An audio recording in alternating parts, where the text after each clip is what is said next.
உலகை எழுப்பும் ஞாயிறு அங்கே குடியிருப்பான். அவன் ஆனை முகத்தனின் அடியவர் மனத்தில் ஒளியாய் வந்து கொலுவிருப்பான்.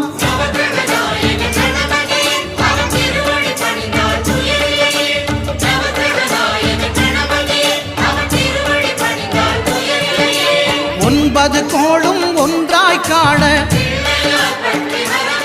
அங்கு கற்பகம் என்னும் கடவுளின் மெய்யில்